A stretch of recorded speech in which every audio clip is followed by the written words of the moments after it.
The email didn't even come from my sister. It came from a coordinator named Jessica, stating that due to unforeseen constraints, my attendance was no longer possible.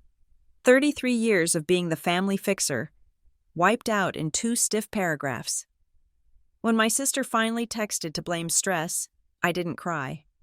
I stared at my non-refundable ticket to Italy and decided that if I wasn't welcome in her fairy tale, I would fly there and stage my own. The notification arrived at 2 in the afternoon on a Tuesday. It was not a phone call.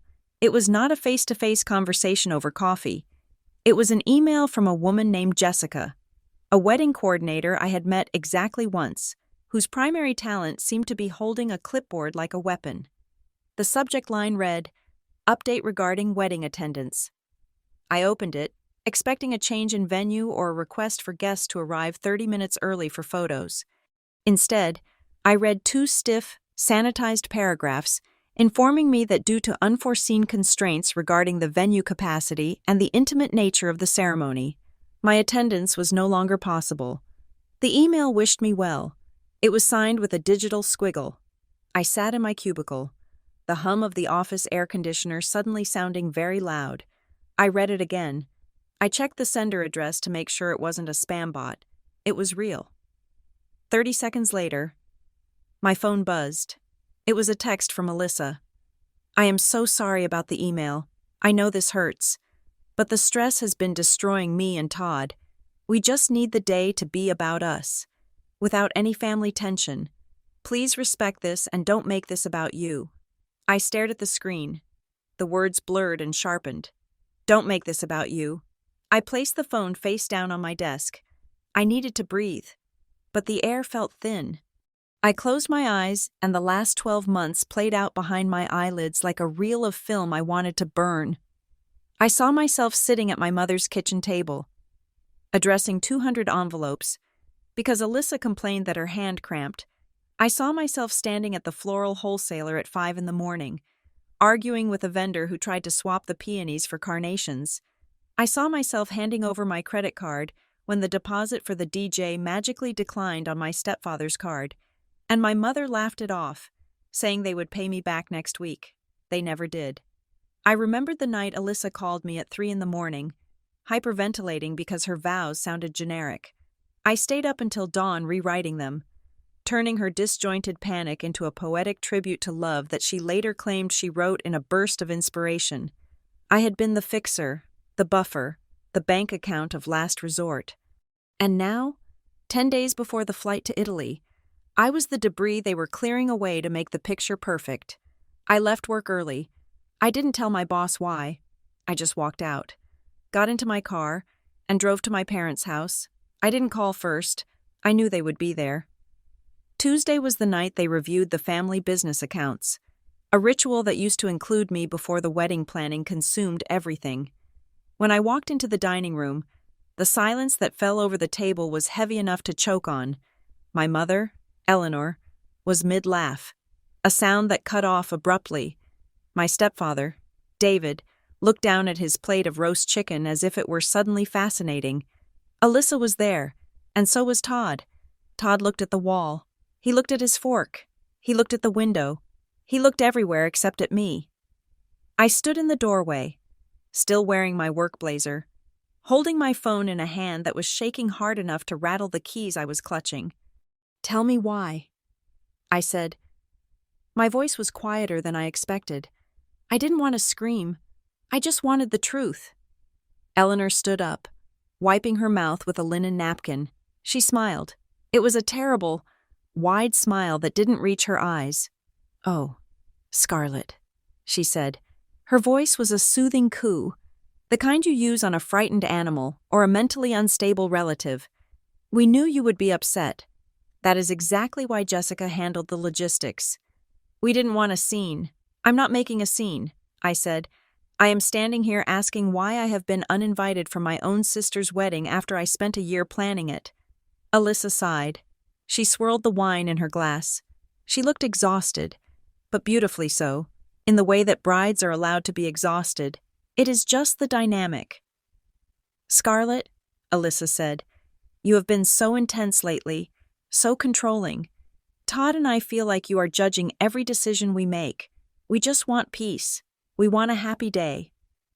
I looked at Todd. He was a man who had never made a decision without consulting his mother or mine. "Todd," I said, "is that how you feel?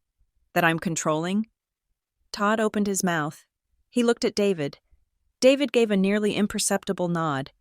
Todd closed his mouth and shrugged. "It is best for everyone." Todd mumbled. I looked at David. He was the one who usually smoothed things over, the pragmatist who ran the business I had helped modernize. "David?" I asked. He finally looked up. His eyes were cold, flat surfaces. "You heard your sister. Scarlett?" He said, "It is their day. If they feel your presence will cause stress, then as parents, we have to support them. You have been under a lot of strain at work. Maybe this is a blessing. You can rest." I felt a cold prickle at the base of my neck. It wasn't just the rejection, it was the coordination. They weren't arguing. They weren't defending themselves with heat. They were reciting lines. They had rehearsed this. They had sat around this very table, perhaps an hour ago, and decided exactly what to say when I inevitably showed up. "I am not a stranger." I said, "I am your daughter. I am your sister." Eleanor walked over and tried to touch my arm. I stepped back. "We love you." "Scarlett," she said, "we will send you photos. It will be like you were there in spirit." I looked at them one last time. The perfect family tableau. The happy couple. The supportive parents. And the empty space where I was supposed to be.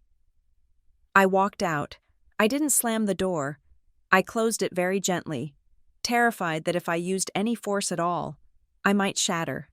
When I got back to my apartment, the grief finally hit me, but it didn't feel like sadness. It felt like panic. I paced the length of my living room, my heart hammering against my ribs. I needed to distract myself. I needed to work. I sat down at my laptop and tried to log into the Bennett Group shared drive. I wanted to check the quarterly projections I had drafted last week. I needed to feel useful. I needed to remind myself that I was a competent professional, not a discarded wedding prop. The screen refreshed. Access denied. Contact administrator. I frowned. I typed the password again. Access denied. I tried to log into the family group chat on my messaging app, the one where we coordinated Sunday dinners and business updates. "You have been removed from this group." I sat back in my chair. The room felt very cold. This wasn't just a wedding on invitation. This was an excision. I opened my personal email and went to the trash folder. I dug through the deleted items, looking for anything that might explain what was happening. I found a notification from the cloud service provider. Dated 3 days ago. Password reset request approved. I hadn't requested a reset. My fingers flew across the keyboard. I searched for the wedding venue contract. I had saved a copy months ago when Alyssa lost hers. I found the PDF attached to an old email thread from the venue manager. I opened it. I scrolled down to the bottom, past the exorbitant catering minimums and the noise ordinance clauses. I stopped. The contract wasn't with the historic villa we had toured. It was with a company called Vows Vistas Luxury Events. I had never heard of them. And there, at the bottom of the page, was the signature line. Client: Alyssa Bennett. Authorized contact: Scarlett Bennett. My name was typed there, but I hadn't signed it. And next to my typed name was a digital signature that looked nothing like mine. It looked like a generic stamp. Why was I listed as an authorized contact on a contract for a company I didn't know existed? If I was authorized, I should have seen the bills. I should have seen the correspondence, but I had seen nothing. My mind raced. David had asked me to sign a stack of tax documents a month ago. He had been in a rush. Just standard filings, he had said. I had trusted him. I had signed. Had I signed something else? I looked at the flight confirmation tab still open on my browser. Flight 492 to Rome, departing Friday, paid in full. I had spent $3,000 on that ticket. It was non-refundable. I had booked the hotel suite, the one with the terrace view, because Alyssa had insisted we all stay at the same property. and then stuck me with the bill for my own room while she and Todd stayed in the bridal suite paid for by David. I looked at the dress hanging on the back of my bedroom door. It was a mistake.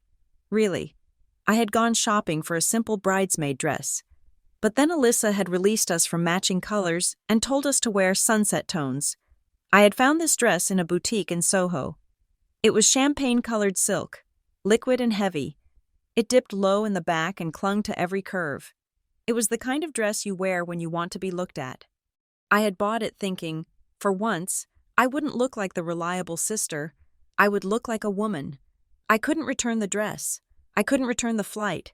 If I stayed here, I would spend the weekend refreshing social media, watching them toast to their happiness while I rotted in my apartment, wondering what I had done to deserve this erasure. I stood up. I walked to the closet and pulled down my suitcase. They said I wasn't welcome at the wedding. They didn't say I wasn't welcome in Italy. I packed the dress. I packed my heels. I packed my makeup. I packed the swimsuit I hadn't worn in 2 years. I am going to use the trip to breathe.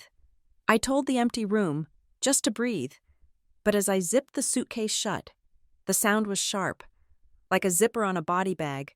I wasn't going to breathe. I was going to run. The flight was a blur of bad wine and fitful sleep.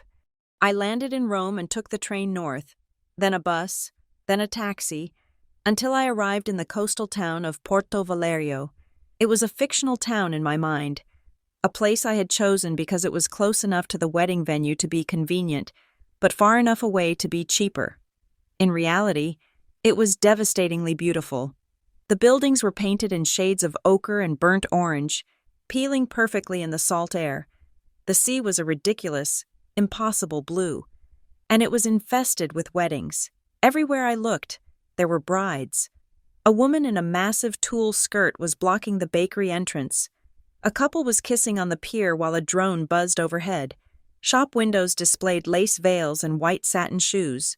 I dragged my suitcase over the cobblestones, the wheels rattling loudly, announcing my solitude. I felt raw, exposed. Every happy couple felt like a personal insult. I checked into my hotel, a small boutique place with a wrought iron balcony. The concierge smiled at me. "Here for a wedding?" he asked. "No," I said. My voice cracked. "Just me." I went up to my room and collapsed on the bed. I slept for 12 hours. When I woke up, it was Friday morning. The wedding rehearsal would be starting in a few hours, 50 miles down the coast.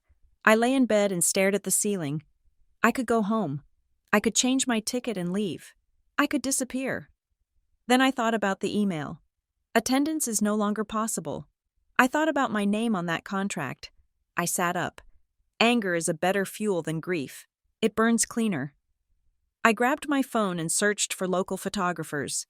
I found a man named Matteo with an Instagram portfolio full of moody, high-contrast shots of cliffs and shadows. I messaged him, "I need a shoot today." I typed, "Solo traveler, editorial style. I can pay double for rush." He replied in 10 minutes. "Are you an influencer?" he asked. "I have a package for creators. Sunrise cliffs, the vintage Fiat, the terrace at dusk."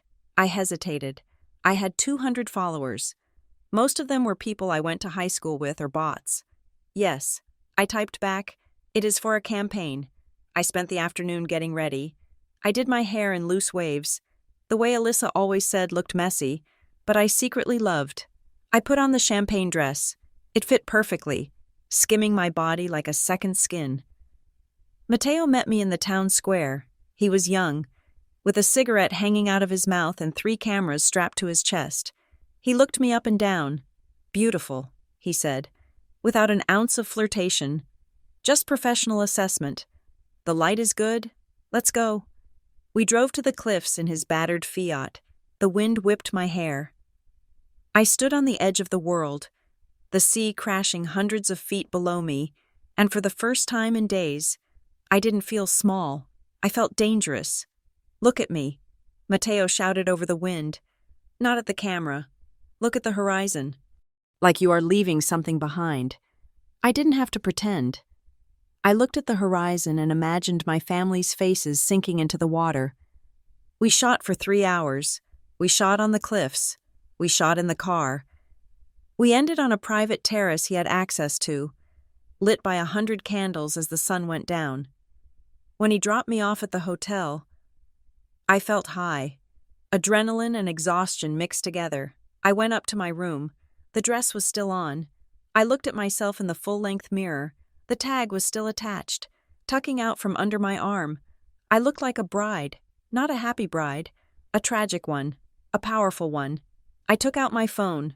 I didn't overthink it. I didn't set up a ring light. I just held the phone and looked at my reflection. My eyes were dark, rimmed with the remains of the eyeliner. My hair was wild from the wind. I pressed record. I filmed for 15 seconds. I didn't smile. I just turned slightly, letting the silk catch the light, then looked dead into the lens. I didn't say anything in the video. I added a caption. If I'm not welcome in her fairy tale, I'll write my own. I posted it to my Instagram. I didn't add hashtags. I didn't tag anyone. I just threw it into the void, turned off my phone, and ordered room service. I ate pasta alone in my room, wearing the $300 silk dress, and fell asleep with the television on. I woke up to a sound I didn't recognize. It was a continuous, frantic buzzing. I rolled over and grabbed my phone. It was hot to the touch. I looked at the screen and didn't understand what I was seeing. 99 plus notifications. I unlocked the phone.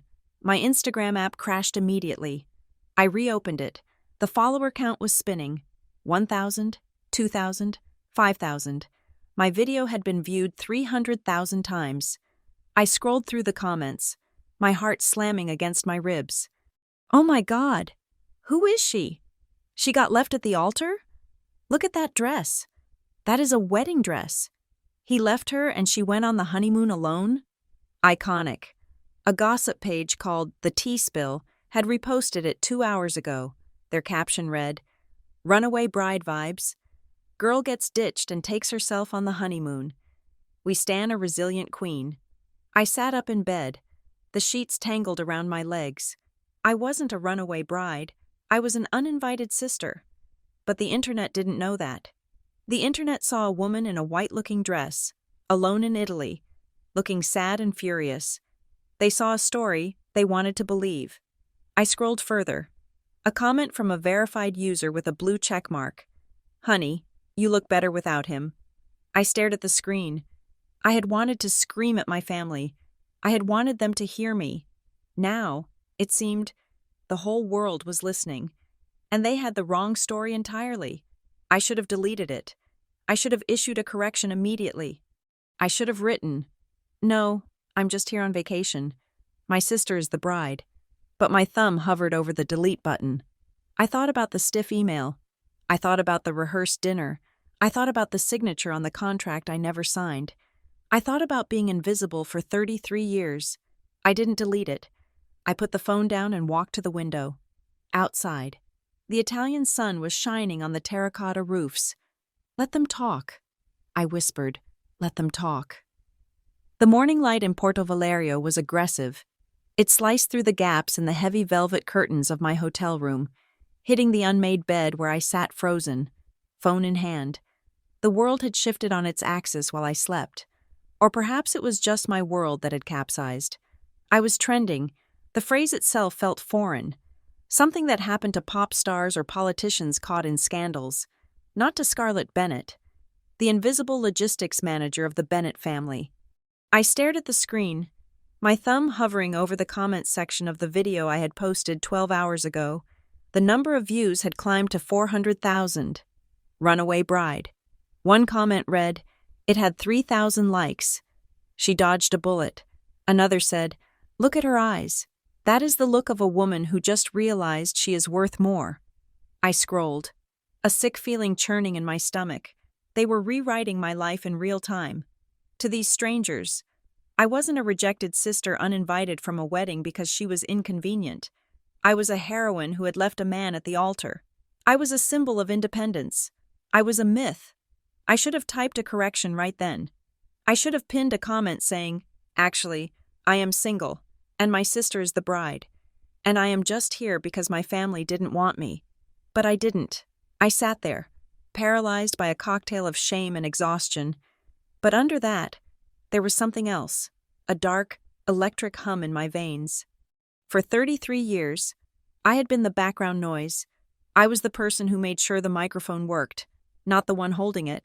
I was the one who checked the seating charts, not the one sitting at the head table. Now, thousands of people were looking at me. They were seeing me. Even if what they saw was a lie, the visibility was intoxicating. It felt like oxygen to a drowning woman. My inbox pinged, a direct message request. It was from a user named Sarah_brand manager, associated with a company called The Gilded Closet. Hi, Scarlett. We are obsessed with your journey. We see you are in your healing era, and we would love to support that. We have a showroom in Milan, but can overnight ship to your hotel. We would love to gift you a rental from our new collection for your next post. Let us dress your comeback. My healing era. They were marketing my humiliation before I had even finished my coffee. I started to type a polite decline. I didn't need a dress. I needed a lawyer. I needed a hug, but then I looked at the champagne silk dress crumpled on the chair. It was the only nice thing I had packed. If I was going to be stuck here, alone and unwanted, did I want to look like a victim? Or did I want to look like the woman these strangers thought I was? I deleted the rejection. Thank you. Sarah, I typed. That would be lovely. I put the phone down and walked to the mirror. My reflection looked pale, eyes wide and startled. I washed my face with cold water, scrubbing hard, trying to wake up. When I stepped out of the bathroom, my phone was buzzing again. It was Matteo, the photographer. Check my story. His message read, followed by a fire emoji. I opened Instagram. Matteo had uploaded a reel. It was behind-the-scenes footage of our shoot yesterday.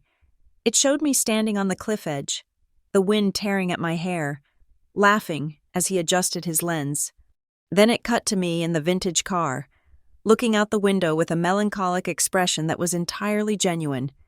He had set it to a sad, sweeping instrumental track. The caption read, "When she asks for a solo shoot because she is writing a new chapter, the strength of this woman is unreal." My stomach dropped. He was feeding the beast. He hadn't explicitly said I was a runaway bride, but he hadn't denied it either. He was leaning into the ambiguity because it was good for business. His follower count was up too. We were co-conspirators now, bound together by a lie I hadn't spoken but hadn't silenced. I needed coffee. I needed to get out of the room before the walls closed in. I dressed in a simple linen sundress and sunglasses, hoping to look like just another tourist. I went down to the hotel lobby. The concierge, an older man with kind eyes, nodded to me. "Buongiorno. Signora?" he said. I flinched. Signora, a title for a married woman, or a woman of substance. "Buongiorno," I whispered. I sat at a cafe in the town square, hidden behind a large menu. I ordered an espresso and a cornetto. I tried to enjoy the taste of the apricot jam. But my phone lay on the table like a live grenade. It vibrated. A new message request. This one was different. The profile was Chase_Ventures, blue checkmark, 1 million followers, bio, visual storyteller / brand strategist / global nomad. Scarlett, the message began. I am in Positano, just down the coast. I saw the video. Powerful stuff. But the narrative is going to get away from you if you don't steer it. The internet loves a victim, but they buy a victor. I have some ideas on how we can collaborate. Let me buy you a drink and talk strategy. I can help you manage the noise. I stared at the profile picture. Chase was handsome in a sharp, manufactured way. Perfect teeth, tan skin, eyes that looked like they were constantly calculating the ISO settings. I knew his type. I worked in marketing, albeit on the boring, logistical side. I knew that men like Chase didn't help women like me out of altruism. He smelled blood in the water. He saw a viral moment he could attach himself to. A parasite looking for a host. I ignored it. I wasn't a content creator. I was a woman who had lost her family. But the silence from my actual family was deafening. No one had called. No one had texted to ask if I had landed safely. They were 48 hours away from a wedding I had paid for, and I didn't exist. My resolve cracked. Loneliness is a heavy thing to carry alone in a beautiful place. I picked up the phone. I am in Porto Valerio. I typed back to Chase. Great, he replied instantly. I can be there in an hour. I put the phone down, feeling dirty. I was making deals with strangers because my own mother wouldn't speak to me. Speaking of the devil, my screen lit up. Mom calling. My heart hammered against my ribs. I stared at the picture of her I had set years ago. A selfie of us at a winery, smiling.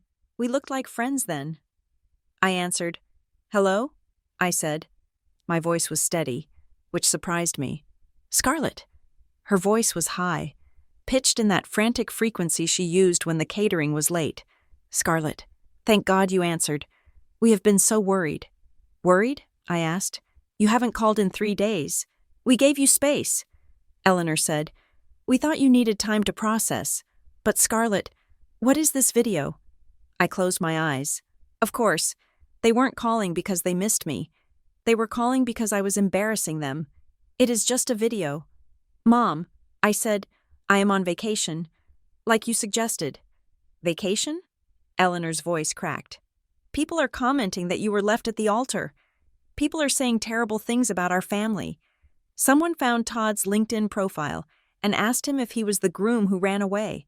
I felt a cold, sharp spark of satisfaction.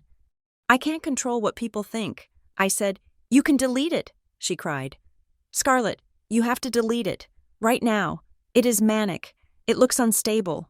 We are worried about your mental state. There it was. The diagnosis. My mental state is fine. I said, I am actually having a lovely time. I heard a rustling sound in the background. A whisper. Tell her she sounds paranoid. It was Alyssa. I gripped the phone tighter. Put Alyssa on. I said, She is busy. Eleanor said quickly, She is having her hair trial. I heard her voice. Mom. I said, I heard her telling you what to say. Scarlett, please. Eleanor pleaded, switching tactics to the martyr role. This is your sister's week. Why are you doing this to her? Why do you always have to be the center of attention? I laughed. It was a dry, humorless sound. I am in another country, alone, because you uninvited me. I said, I am literally as far away from the center of attention as I can get. You are hysterical, Eleanor said. It is exactly why we couldn't have you here. You are not well. We are going to discuss getting you some help when you come back. But you need to take that video down before you do any more damage to the company's reputation. The company? The word hung in the air. What does the company have to do with my Instagram? I asked. Silence. A beat too long. We just mean the family name. Eleanor stammered. It looks bad for business if the daughter is having a public breakdown. I didn't answer. I hung up. My hands were shaking. They weren't worried about me. They were building a case. Manic, hysterical, unstable. If they could prove I was mentally incompetent, what could they do? I thought about the signature on the contract. I thought about the locked drive. I needed to know what was in those documents. I scrolled through my contacts until I found Mrs. Higgins, Linda. She had been the bookkeeper for Bennett Group for 20 years. She had known me since I was in braces. She was the one who taught me how to read a balance sheet. I called her. It was early morning back in the States, but Linda was an early riser. Hello? Her voice was tentative. Linda, it is Scarlett. I said, Oh, Scarlett. The tone was wrong. Usually, she was warm, chatting about her grandkids. Now, she sounded guarded. I'm sorry to bother you. I said, I am locked out of the shared drive. I need to check the quarterly tax filings. Did the password change? There was a pause. I heard the click of a keyboard. Scarlett, honey, Linda said slowly. I was told you were taking a step back. A step back? I asked. From what? From everything, she said. David sent over a memo on Monday. He said you were dealing with some health issues and that all authorization was temporarily transferred to him and the new partners. New partners? I asked. What new partners? Linda went silent. I could hear her breathing. Linda, please, I said. I am in Italy. I am not sick. I have no idea what is going on. She sighed. It was a heavy, resigned sound. There were documents. Scarlett, restructuring documents. They were signed last week. I saw your signature on them. I assumed you knew. It moved the assets into a new holding company. My signature, Linda, I said, my voice dropping to a whisper. I didn't sign anything. The silence on the other end stretched out, terrified and pregnant with truth. I have to go. Scarlett, Linda said abruptly, I can't get involved in this. She hung up. I sat there in the sun-drenched square, feeling the cold seep into my bones. It wasn't just a wedding. The uninvitation wasn't about peace. It was a quarantine. They needed me gone so I couldn't ask questions while they stole the company I had built alongside them. I opened my email app again. I went to the trash. I needed proof. I searched for password. I found it. A forwarded thread I had missed in my initial panic. It was from the IT support bot. Subject: Reset request for user. S. Bennett. Time: Tuesday, 3:15 p.m. That was exactly 10 minutes after I received the email uninviting me from the wedding. Authorized by admin. D. Bennett, David, my stepfather. He hadn't just changed the password. He had requested the reset using his admin privileges to lock me out the moment he knew I was emotionally compromised. They had planned this. The timeline was surgical. Uninvite me. Wait for the emotional collapse. Lock the accounts. Push the paperwork through. And if I complained, paint me as the crazy, jealous sister who was ruining the wedding. I felt sick. I pushed my coffee away. A shadow fell over my table. I looked up. It was Matteo. And with him was a man I didn't know. He was older, dressed in an immaculate blue suit, holding a leather folder. Scarlett! Matteo beamed. He looked energized, buzzing with the engagement metrics. This is Giovanni. He is the best planner in the region. He saw the video. He wants to help. Giovanni bowed his head slightly. Signorina Bennett, he said. His voice was smooth, like polished stone. It is a tragedy. What happened? To be left like that. He thought I was the runaway bride. Matteo kicked my foot under the table gently. Play along, his eyes said. I looked at Giovanni. I opened my mouth to correct him, to say, I am not a bride. I am a victim of corporate fraud and family betrayal. But I saw the way he was looking at me. With pity, yes, but also with reverence. I was a story. Thank you. I said, I have some ideas. Giovanni said, opening his folder. If you are staying for the week, we should make the most of it. There is a villa up in the hills, very private, very cinematic. If you want to show him what he lost. I flinched at the word him. Why do you flinch? Giovanni asked softly. He was observant. I looked down at my hands. I couldn't lie to this man's face. Not completely. It isn't about him, I said. My family. They decided I ruined photos. That is why I am here. Giovanni's face softened. Ah, he said. Families. They can be the sharpest knives. He closed the folder. I will take you to the chapel of San Pietro. He said, it is not for weddings. It is for clarity. You need clarity. Yes? Yes, I said. I need clarity.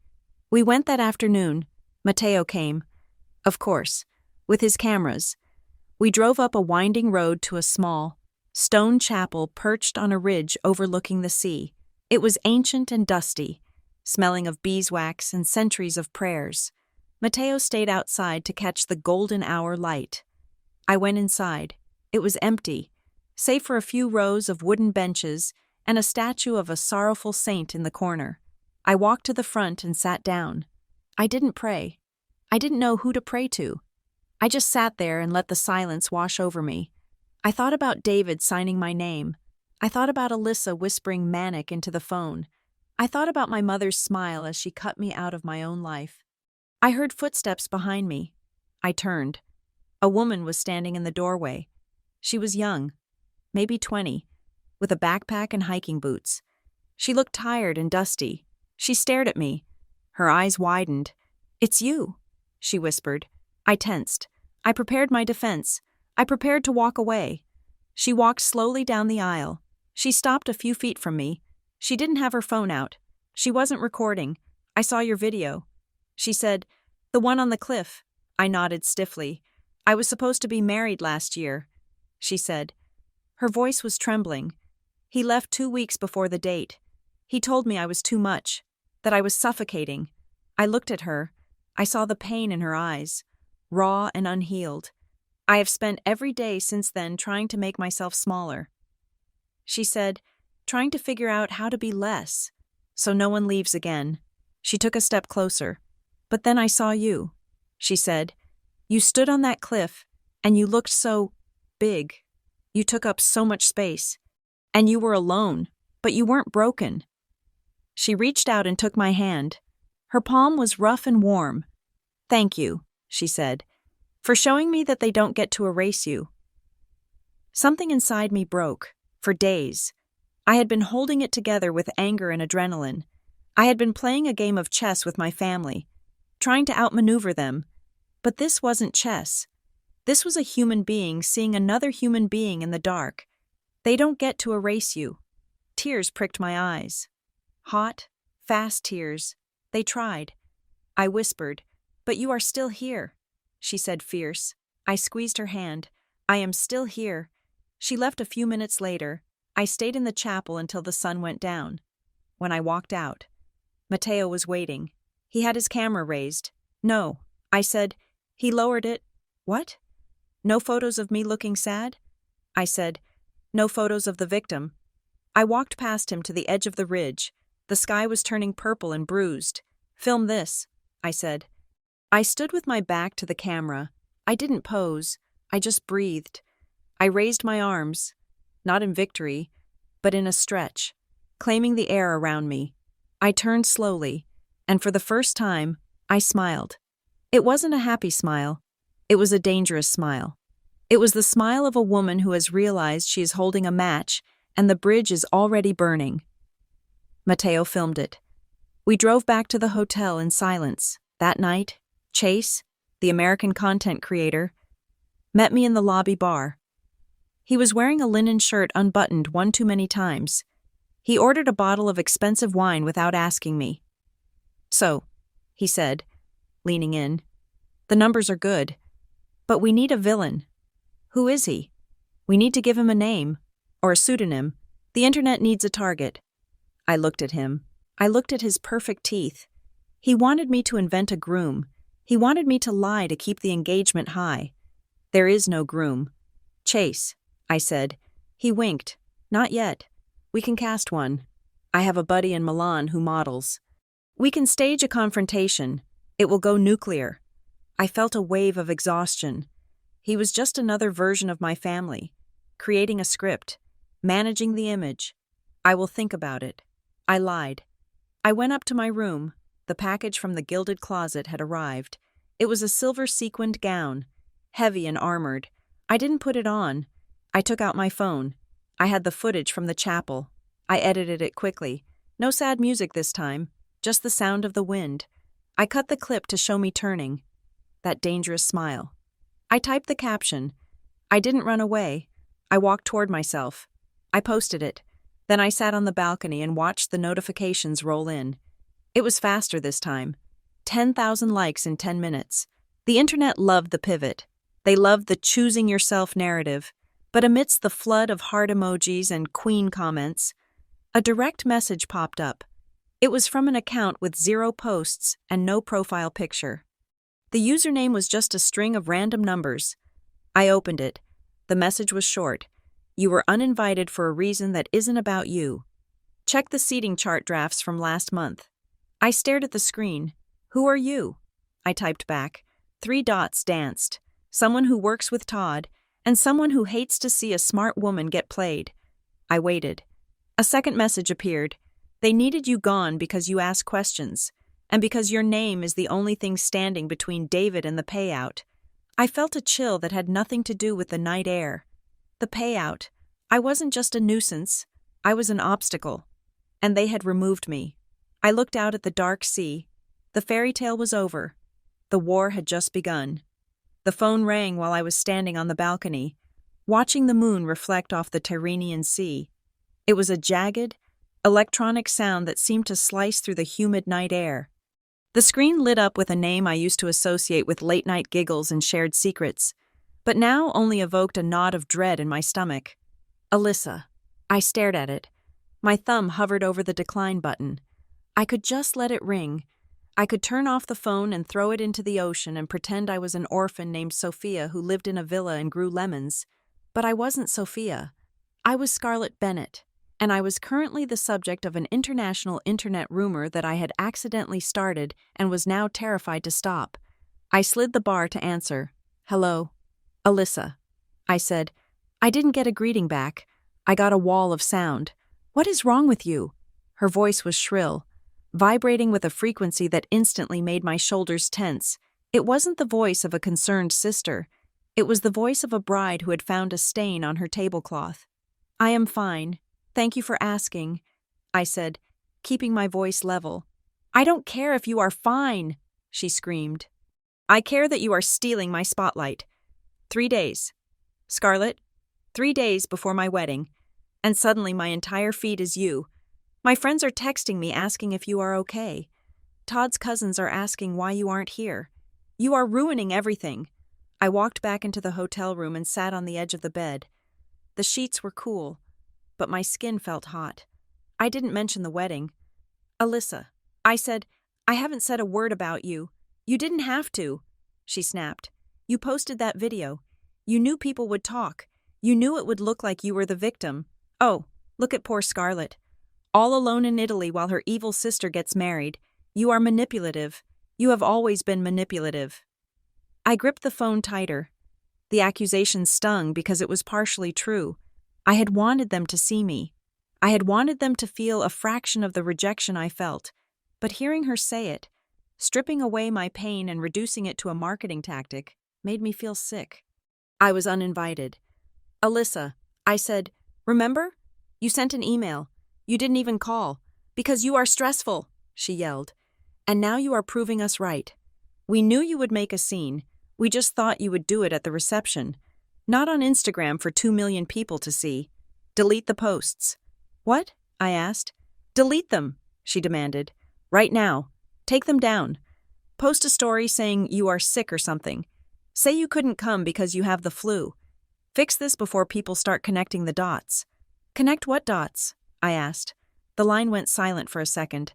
Just fix it, she screamed. And then the line went dead. I sat there, listening to the silence. She hadn't asked how I was. She hadn't asked if I was safe traveling alone. She hadn't shown a flicker of guilt. She was just angry that my absence was making more noise than her presence. My phone pinged. A notification. It wasn't Alyssa. It was the anonymous account again. The one with the string of numbers for a username. I opened the message. It was an image file. I clicked on it. It was a screenshot of a digital seating chart, the kind used by wedding planning software. It was dated 3 months ago. I zoomed in. I saw the head table. I saw the family tables. And there, at table 4, was my name. Scarlett Bennett. I was seated next to Uncle Marcus. I frowned. Uncle Marcus had died 2 years ago. We hadn't updated the guest list database to remove him yet, because it upset my mother to see his name deleted. But why would they sit me next to a dead man? Then I saw the note attached to my digital placeholder, a yellow sticky note icon that had been clicked open. The text in the note read, Move Scarlett. She asks questions. Put her in the B-list overflow or remove entirely if David gets the power of attorney signed in time. I dropped the phone. It hit the duvet with a soft thud. If David gets the power of attorney signed in time. The room suddenly felt very small. The air felt thin. This wasn't just about a wedding. This wasn't about me being stressful or outspoken. I picked the phone up again. My hands trembling. Power of attorney. That would give David legal authority to act on my behalf, to sign documents for me, to vote my shares in the family business. I thought about the rehearsed dinner, the way they had looked at me, the way my mother had called me unstable on the phone yesterday. They weren't just being mean. They were building a legal case. I needed to think. I stood up and paced the room. Why now? Why the wedding weekend? I went back to the screenshot. I looked at the other tables. Table 1, the happy couple. Table 2, David and Eleanor Bennett. Table 3, the investors. I stopped. We didn't have a table for investors. It was a family wedding, or it was supposed to be. I zoomed in on the names at table 3. Robert Sterling, managing partner, Sterling Capital. Elias Thorne, director of acquisitions, Thorne Holdings. Sarah Jenkins, VP of strategy, Apex Ventures. These weren't friends of the family. I had never heard my parents mention these people. These were heavy hitters, private equity, venture capital. I realized then that the wedding was a Trojan horse. It was a perfectly orchestrated event where all the key players would be in one room, distracted by champagne and cake, while a major business deal was finalized in the background. A deal that required the consent of all shareholders. I was a shareholder. I owned 15% of the Bennett Group. My grandmother had left it to me in her trust. If they were selling the company, or restructuring it, they needed my signature, or they needed to prove I was incompetent so David could sign for me. My stomach turned over. I ran to the bathroom and splashed cold water on my face. I looked at myself in the mirror. I didn't look incompetent. I looked terrified. "I need help," I whispered to the reflection. I went back to the main room. My phone buzzed again. It was Chase, the American content creator. "Scarlett, we need to talk." His text read, "The momentum is shifting. I have an idea for a reveal." I didn't want to talk to Chase. I wanted to talk to a lawyer, but I was alone in a foreign country, and Chase was the only person here who spoke my language, figuratively and literally. I met him in the hotel lobby 20 minutes later. He was wearing a different linen shirt, this one unbuttoned to reveal a gold chain. He had a tablet open on the low table in front of him. "Look at this," he said, not bothering with a hello. "Engagement is up 40%. But the sentiment analysis is starting to fracture. People are asking where the groom is. They are asking why you haven't spoken. We need a truth reveal." I sat down. I felt heavy, like my bones were made of lead. "I can't do a reveal." "Chase," I said. He tapped the screen. "Yes, you can. We do a live stream. Tonight, you sit on the balcony, teary-eyed but strong. You say, 'I was left behind, but I am moving forward.' We don't name names. We just sell the emotion. I have a sponsor lined up, a travel insurance company. They want to pay $5,000 for a mention." I looked at him. $5,000. It was a lot of money, but it felt like blood money. "Chase," I said, "this isn't a game. My family, I think they are doing something illegal." Chase's eyes lit up. "Illegal? Like what? Fraud? Embezzlement? That is gold. Scarlett, true crime is huge right now. If we pivot to a whistleblower arc, we could double the reach." He didn't care. He didn't care that I was scared. He didn't care that my stepfather might be stealing my inheritance. He saw whistleblower arc. He saw content. He wasn't a savior. He was a vulture with a ring light. "I can't do it." I said, standing up, "I am not going to live stream." Chase's face hardened. He closed the cover of his tablet. "You are making a mistake," he said. His voice lost the friendly influencer lilt. It became cold and transactional. "I have put time into this. Scarlett, I helped boost that first video. If you walk away now, you are just a girl who cried wolf, and I can make sure the algorithm forgets you just as fast as it found you." "Is that a threat?" I asked. "It is brand management," he said. "Go back to your room. Think about it. We can go live at 8. I walked away from him. I felt dirty. I felt trapped. I went back to my room and locked the door. I needed real advice, not brand strategy, legal strategy. I opened my laptop. I used a VPN to connect to a server back in the States. I didn't want anyone tracking my activity. I searched for attorneys in my home city who specialized in corporate litigation and family disputes. I found a woman named Elena Ross. She had been recommended to me once by a colleague when I was dealing with a difficult vendor contract. I remembered she had a reputation for being ruthless. I called her office. It was mid-morning in New York. "Ross Law." A receptionist answered. "I need to speak to Elena Ross." I said, "It is an emergency. My name is Scarlett Bennett. I am a shareholder in the Bennett Group. I was put on hold for 3 minutes. Then a sharp, clear voice came on the line. Ms. Bennett? This is Elena Ross. I have 5 minutes before a deposition. Talk to me. I talked fast. I told her about the uninvitation, the locked accounts, the signature on the venue contract, the new documents Linda had mentioned, and the text about the power of attorney. Elena listened without interrupting. When I finished, there was a pause. You are in Italy? She asked. Yes, I said. And they are pushing a narrative that you are mentally unstable? Yes. My mother called me hysterical. My sister is telling people I am having a breakdown. Elena let out a short, sharp breath. Listen to me very carefully. Scarlett, she said. This is a classic playbook. It is called the incapacitation play. If the operating agreement for your family business has a clause that allows the other partners to act without your vote, if you are deemed incapacitated or unavailable due to medical reasons, they can bypass you, but I am not incapacitated, I argued. It doesn't matter if you are actually sick. Elena said, it matters if they can create enough of a paper trail to convince a judge or a bank that you are, if you are out of the country, posting erratic content, and your family is filing affidavits saying you are having a mental health crisis. A judge might grant an emergency temporary conservatorship or simply allow a business transaction to proceed under the emergency clauses of your corporate bylaws. I felt the blood drain from my face. What do I do? I asked.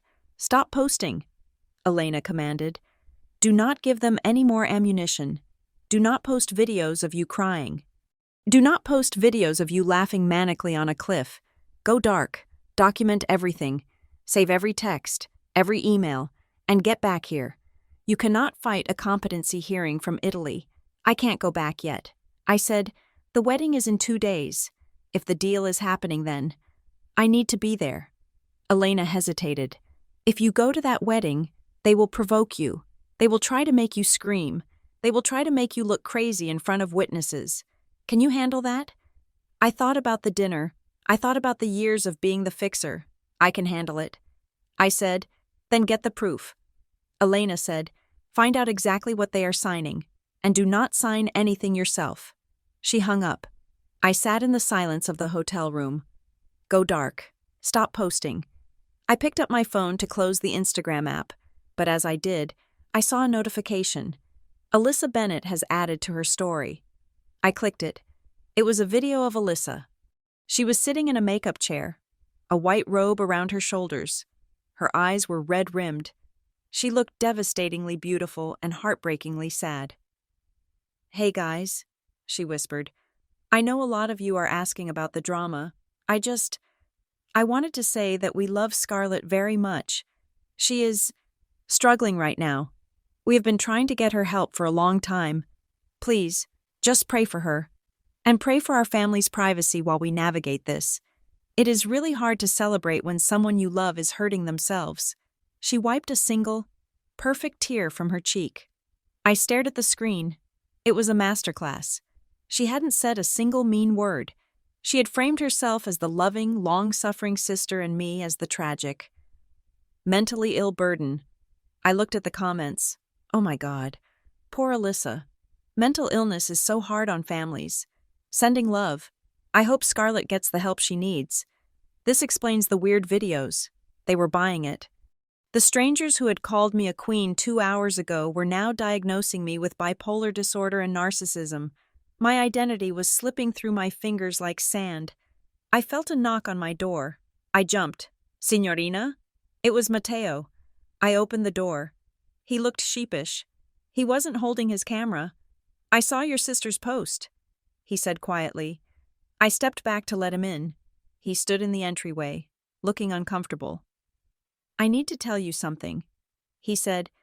When you first messaged me, I knew you weren't an influencer. I checked your profile. I saw you had 200 followers. Then why did you help me? I asked. Because I thought you wanted the rumor, he said. I thought you wanted to make, how do you say, a scandal? I thought we were playing a game together. But now? He gestured to the phone in my hand. Now it is not a game, he said. They are hurting you. I looked at him. He was a stranger. but he was the only person who had looked me in the eye and told me the truth in days. "I can post a correction," Mateo offered. "I can put up a video saying you are sane, that you were just posing." I shook my head. No. Elena had said to go dark, and Mateo was right. Corrections travel slower than myths. If he posted a correction now, it would just look like damage control. It would look like I was forcing him to say it. "We wait," I said. "Wait for what?" "For the truth." I said. I went back to the screenshot of the seating chart. I needed to find the link, the connection between the wedding and the business. I looked at the venue contract again, the one with the fake signature. I read every line of fine print. I found it on the last page. A clause about community partners. The venue agrees to donate 5% of the total event fee to the designated charitable partner of the client, the Horizon Initiative. The Horizon Initiative. I had never heard of it. I opened a new tab and searched for it. The Horizon Initiative, a 501c3 nonprofit organization dedicated to coastal preservation. I looked at the board of directors. President, David Bennett. Treasurer, Elias Thorne. Elias Thorne. The man from Table 3, the director of acquisitions at Thorne Holdings. My stepfather was running a nonprofit with the man who was likely buying our family business. I felt the pieces click together. It wasn't just a sale, it was a funnel.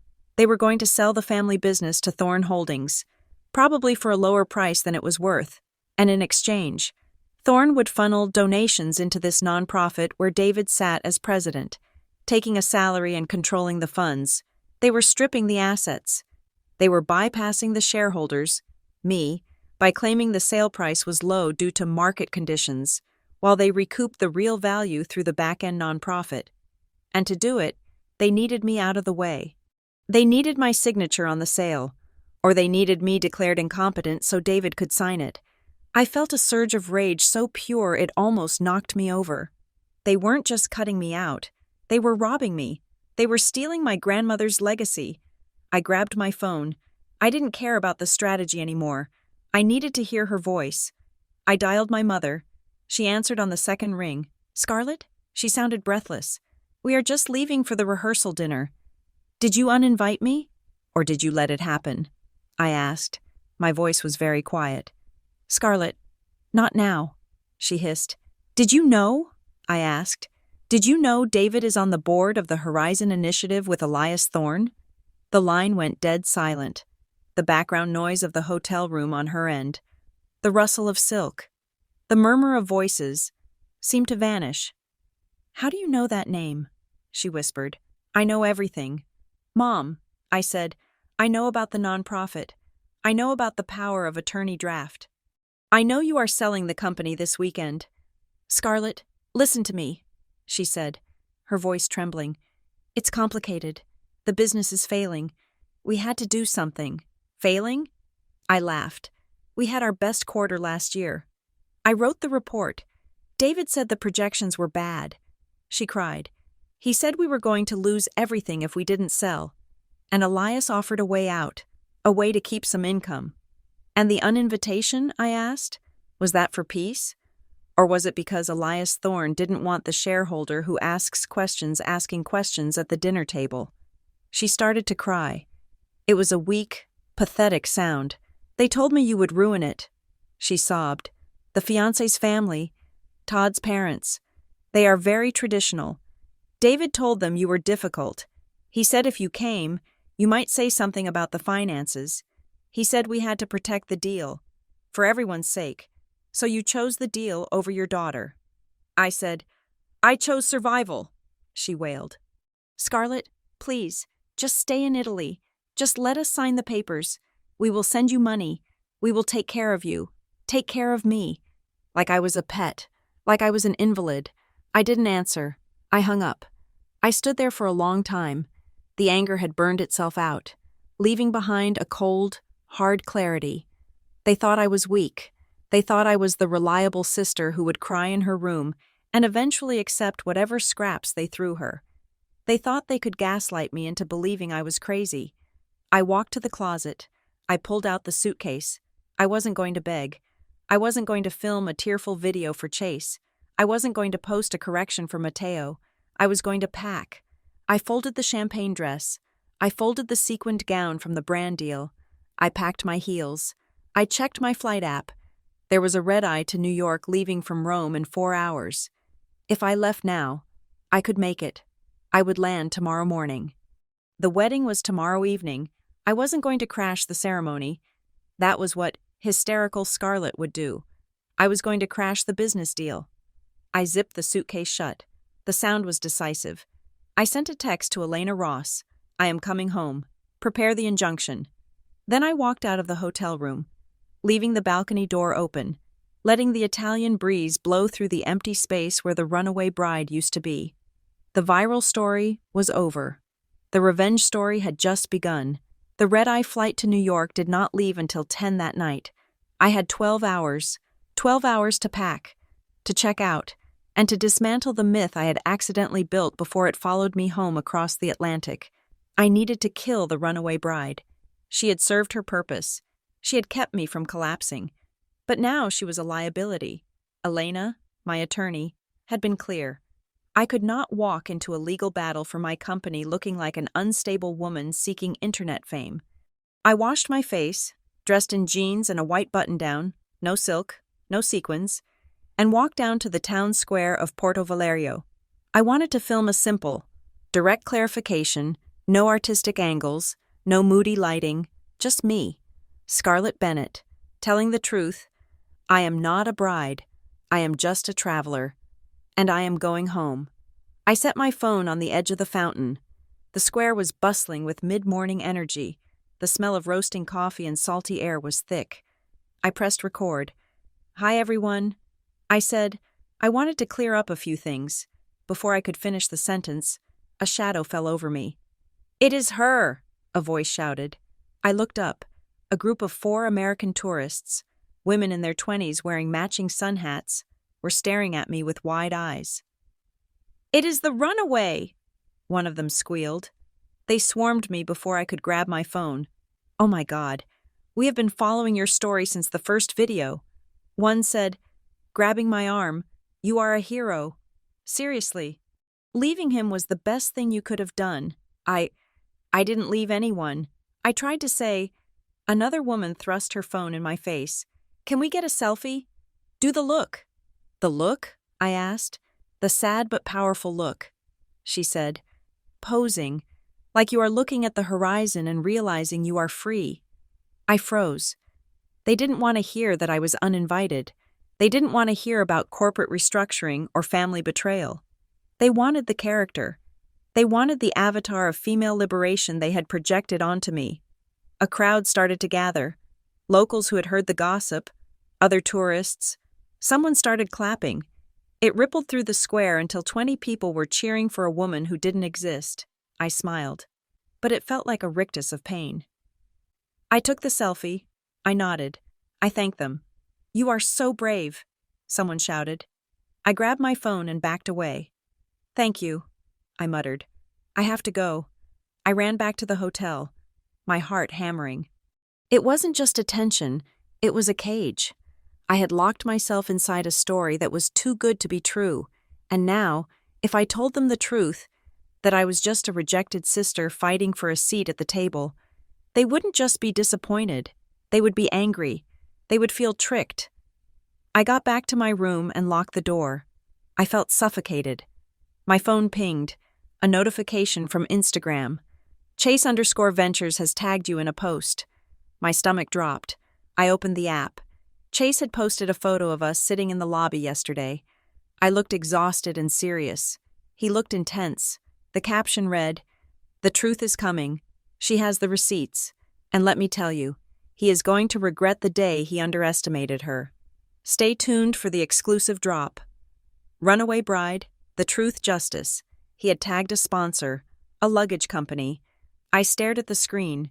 He was promising receipts. He was promising a scandal about a groom who didn't exist. I didn't call him. I stormed down to the lobby. He was there, sitting in the same spot, editing a video on his tablet. "Take it down," I said. He looked up, unbothered. "Good morning to you too." "Scarlett, you do not speak for me. I said, my voice shaking with rage. I never said I had receipts on a groom. I told you there is no groom. You are lying to your audience. Chase laughed. It was a cold, dismissive sound. I am hyping the audience. Scarlett, that is how this works. We build the tension, and then you pivot. You reveal the family drama. It doesn't matter if it is a groom or a father. The emotional beat is the same. Betrayal is betrayal. I am not doing a reveal with you. I said, I am going home. Delete the post. Chase stood up. He was taller than me, and he used it. He stepped close, invading my personal space. You are being very hard to work with. Scarlett, he said softly. And you know what happens to women who are hard to work with? The internet turns on them. Is that a threat? I asked. It is a prediction, he said. If you drop the ball now, I might have to explain to my followers that you misled me, that maybe the whole thing was a stunt you pulled for attention. I control the narrative here. Scarlett, I have the platform. You are just a viral moment. I am the industry. I looked at him. I saw the hollowness behind his eyes. He didn't care about the truth. He cared about the engagement metrics. He was exactly like my family, just with better lighting. I turned around and walked away. I didn't argue. You don't argue with a parasite. You just remove it. I went back to my room and blocked him. On Instagram. On my phone. Everywhere. I needed to focus. I had 8 hours left. My phone buzzed again. A voicemail. It was from my cousin Mara. Mara was sweet, but she was a gossip, and she usually believed whatever my mother told her. Hey, Scarlett. Mara's voice was hesitant. I just wanted to let you know what is happening over here. I am at the bridal brunch. Alyssa is well. She is telling everyone that you refused to come. I gripped the phone. She is saying you demanded a +1 for some guy you met online. And when they said no, you threw a fit and booked a trip to Italy to spite them. She says you chose the internet over your family. Aunt Eleanor is backing her up. They are really painting you as the villain. Scar, I just thought you should know. People are really mad at you. I ended the call. I refused to come. They had taken my grief, my humiliation, and twisted it into vanity. They had uninvited me, locked me out of my accounts, and then told the family I had abandoned them. It was brilliant, in a sick way. If I showed up now, everyone would hate me. I would be the selfish sister crashing the wedding she was too good to attend. I felt tears prick my eyes, but I forced them back. Elena had said to document everything. I sat down at the small desk in the hotel room. I took out a piece of hotel stationery. I started a timeline. August 14th. The email uninviting me. August 14th. 3:15 p.m. Password. Reset request for Bennett Group Drive. August 15th. My name appears on the Vows and Vistas contract without my signature. August 16th. The Horizon Initiative is listed as a partner. It was a conspiracy. It was a sequence of events designed to strip me of my voice and my assets simultaneously. I needed more. I needed a witness. I thought about the people who had left the company recently. There was Marcus, the operations manager. He had quit 2 months ago without notice. At the time, I thought he had just found a better job. Now, I wondered, I still had his number. I dialed it. It went to voicemail. I called again. Hello? His voice was wary. Marcus, it is Scarlett. I said, Scarlett. I heard him sigh. I saw you on the news. Or on TikTok. I don't know. My wife showed me. Marcus, I need to know why you left. I said, silence. I am in trouble. Marcus, I said, they are trying to push me out. They are using my name on documents I didn't sign. That got his attention. They are doing it to you too? He asked. What do you mean? Marcus lowered his voice. That is why I left. Scarlett. David came to me with a stack of compliance forms for the acquisition. Acquisition? I asked. So there is an acquisition. Yes, he said. Thorn Holdings. They are buying the operational assets. But David wanted me to backdate the board minutes. He wanted me to create a record of meetings that never happened. Meetings where you were listed as absent. I felt a chill run down my spine. He wanted to prove I wasn't involved. I whispered, "Exactly," Marcus said. "He said you were stepping back for health reasons. He told me to use your digital signature stamp on the approvals because you were unavailable. I told him I wouldn't go to jail for him, so I quit. My name was used a lot. Scarlett," he added quietly, like a shield. "If the deal goes south, or if the IRS looks too closely at that nonprofit, guess whose name is on the approval line? Yours." I closed my eyes. They weren't just stealing from me. They were setting me up. If the deal was fraudulent, if the nonprofit was a tax shelter, I would be the one taking the fall. "Thank you." "Marcus," I said, "will you testify to that? If I need you to?" He hesitated. "I will subpoena you if I have to," I said, my voice hard. "But I would rather you help me willingly." "Fine," he said. "But Scarlett, watch your back. David is meeting with the Sterling investors on Saturday morning, before the ceremony." "Saturday morning?" I asked. "The wedding is at 5. He is doing a breakfast briefing at the hotel," Marcus said. "He plans to present himself as the sole decision-maker. He is going to tell them you have officially been bought out." "Bought out with what money?" I asked. "I don't know," Marcus said. "But he has the paperwork drawn up." I hung up. Saturday morning. That was in 36 hours. I looked around the hotel room. The walls felt like they were closing in. I had the information, but the weight of it was crushing. My stepfather, a man who had raised me since I was 10, was framing me for fraud. My sister was using my destruction as a wedding theme. I couldn't stay in this room, and I couldn't go back to the town square where the cheering crowd was waiting to consume me. I grabbed my bag. I needed to go somewhere where I was nobody. I took a local bus to a village 10 miles inland. It was a dusty, quiet place called San Giudeo. There were no tourists here, just old men playing cards in the shade and laundry hanging from balconies. I walked until my feet hurt. I sat on a stone wall overlooking a vineyard. I felt empty. The adrenaline of the viral fame had worn off, leaving only the dull ache of reality. Signorina Bennett? I jumped. It was Giovanni, the planner. He was standing on the road, holding a basket of lemons. He lived here. I realized this was his real life, away from the wedding industrial complex. "Giovanni," I said. He walked over and sat on the wall next to me. He didn't ask what I was doing there. He offered me a lemon.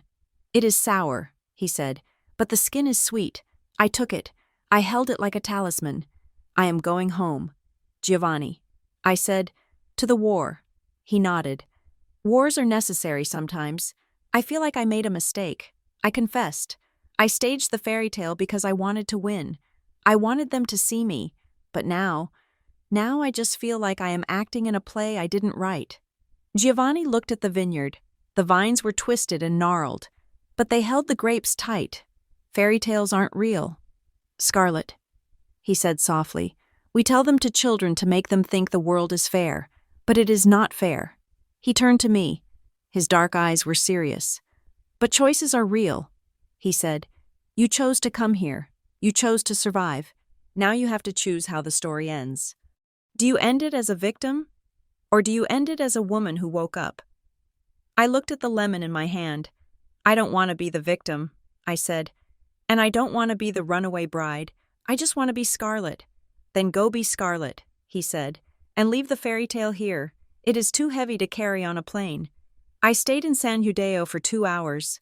I breathed the dusty air. I watched the sun dip lower. My phone buzzed. An email. I checked it, expecting another threat from Chase or a plea from my mother. It was from the wedding venue. Vows and vistas. Subject: urgent. Wire transfer approval needed for lighting rig. I frowned.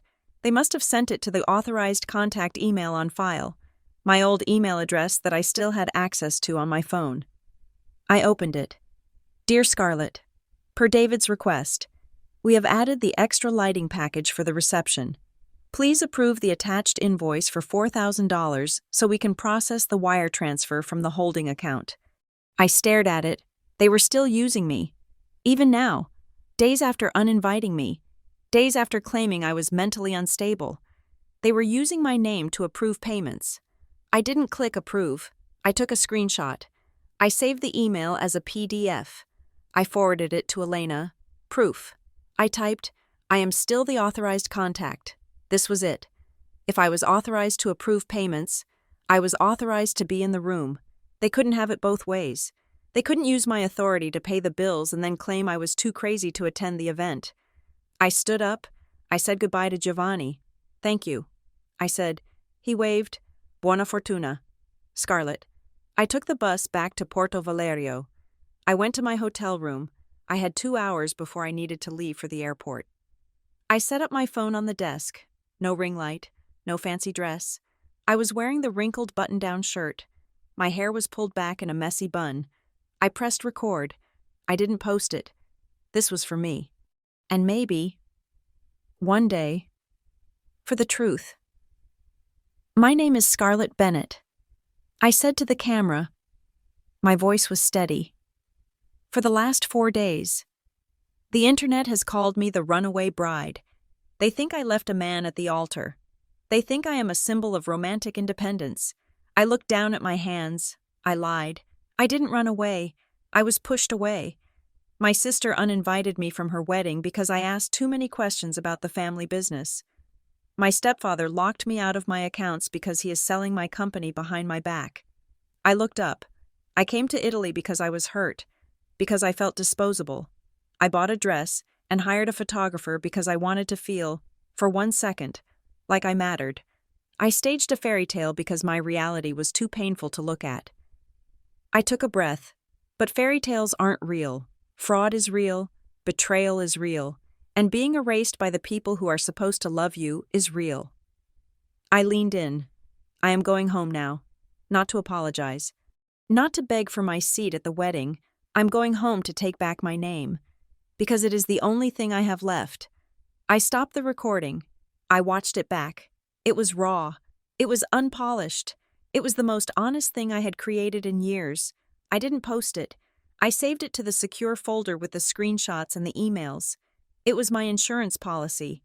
If they tried to destroy me, this video would be my testimony. I packed my bag. I checked out of the hotel. As I walked through the lobby, I saw Chase. He was arguing with the concierge, trying to get a discount on his bill. He looked small, petty. I walked past him without a word.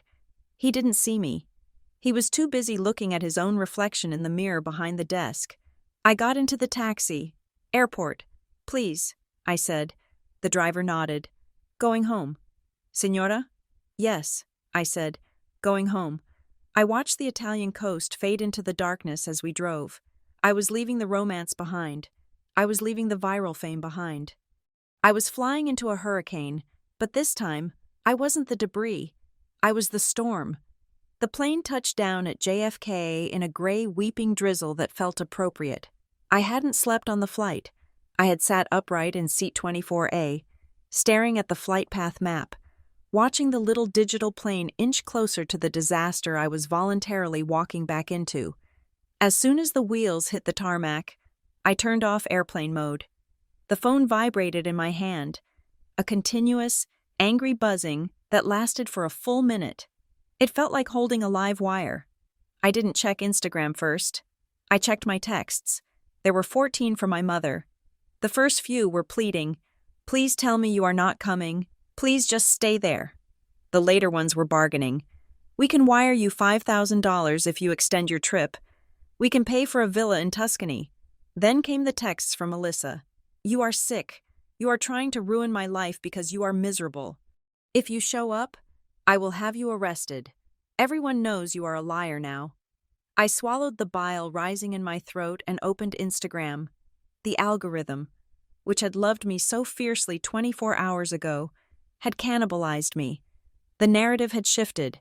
The comments on my "I didn't run away" video, which I hadn't posted, but the silence was speaking for me, were vicious. She staged the whole thing. My cousin knows her sister. She wasn't uninvited. She refused to go because she couldn't bring a date. Imagine faking a runaway bride story just to upstage your sister's wedding. Narcissist behavior. Chase had done his work by hinting that I had receipts and then going silent. He had created a vacuum. and in the absence of truth, the internet had decided I was the villain. I wasn't the brave solo traveler anymore. I was the jealous, unstable spinster trying to sabotage a fairy tale. I walked through customs with my head down, wearing sunglasses even though it was raining inside the terminal. I didn't feel like a viral star.